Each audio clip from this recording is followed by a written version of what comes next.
Okay, for a movie that I know is going to be bad, I did not expect it to be as bad as it was. I'll Always Know Did Last Summer is the third movie in the I Know You Did Last Summer franchise. What a bunch of words to say. It tells the story of teenagers who play a prank on July 4th that ends up with the death of somebody.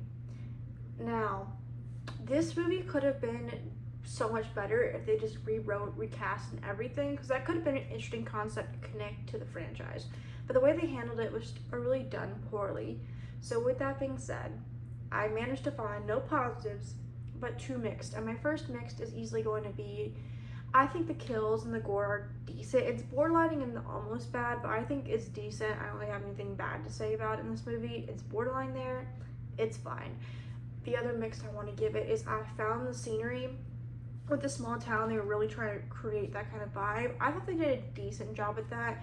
They ruined it with some of the shots they did and certain like editing things throughout the movie. I'm like, that kind of took me out, but I think they did a decent job with that. And that is only my mixed. Let's go on my negatives. And the first negative I want to give it before anything else is the dream sequences. I didn't care for them. I didn't really like them in this movie. Wasn't a big fan of that. I also wasn't a big fan of the characters themselves. I found them to just be cliches of characters you see in a lot of horror movies. And their dynamic is just not good. And just like the first movie, what they did well is they handled the growing after the year event and how they grew apart. They did not do it in this movie well, really at all. And the chemistry between two characters towards the end, it really wasn't there, so that was kind of unnecessary. There's just no really good main character here, unlike when you get in the first one. But with that being the characters, they also fall into a bunch of stupid decisions and obvious let up and cliches. What I mean by that is there's one scene where someone dies and they go in there, put blood on them, and someone walks in. I'm like, okay, why would you, whatever, do that. Another one is just the stupid decisions of just running or screaming. When someone's like, covers her mouth, screams, just does that. A bunch of stupid things like that. Running, all you can get out cliche. And I do find this movie is one where it just has to explain what is going on to you. Like there was one scene, I forget where it was in the movie, where they had a sign and they read the sign to you about where it was. I'm like, it's right in front of the screen. Okay. Alright, I see where we're going with that. It has a lot of that as well. So there's really explaining and spoon feeding it to you the entire time. Along with just I found the movie to be very boring. Found this to be very too much long for me. I kind of got distracted. I'm like, oh, right. But I had to go back and watch it. I'm like, okay.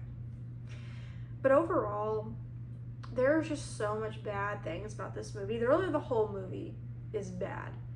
And first, and we're now entering the spoiler section. Now, what this movie could have done is the biggest, stupidest thing this movie did was the killer reveal. Because the way this movie connected to the original movies was having Ben Willis be the killer. And that kind of, to me, came out of nowhere because it was obvious. I think it was kind of obvious to me, like, okay, they're setting up this guy. And I wouldn't even complain that much if they did that compared to what we got in this one. Because Ben Willis coming back for what? Like, why is he coming back? He wasn't really supernatural in the first place, but now they're making him supernatural. And you're having him come towards the end, and it's like, okay, so you read what happened. I just found that connection to be very stupid, and the writing was not built for this. The writing was not great in this movie. And the characters, especially Amber, I'm like, I know that the characters, what I like about the first one really, and another thing I will say is I like how when things start, they don't necessarily believe it until something happens. And they're like, okay, she's telling the truth. But this one is like, you just get 50 text messages and they're like, oh my god, they know, and it's all of a sudden believed. Another thing they completely did wrong. And just so many things wrong with this movie. Those are the major little discussion bad parts of this movie, but this could have been so much better if you just rewritten it and just did a better job, because you could have had an interesting concept with having a prank in that kind of franchise. That could have been an interesting thing, but unfortunately they missed the mark completely. So overall, I would say this movie is a really bad movie, and if anyone has seen any of the movies in the franchise and said, should I watch the third one? No, it really doesn't have anything to do with the previous ones, but in a very stupid way. And it's just a bad movie. Like, that's all I can say. It's just bad. So comment down below if you've seen I'll Always Know You Did Last Summer. Comment down below if you guys are looking forward to the new remake of I Know You Did Last Summer, which is a lot of words to say, a lot of titles that are very similar. Comment down below, and I'll see you guys soon with a brand new video.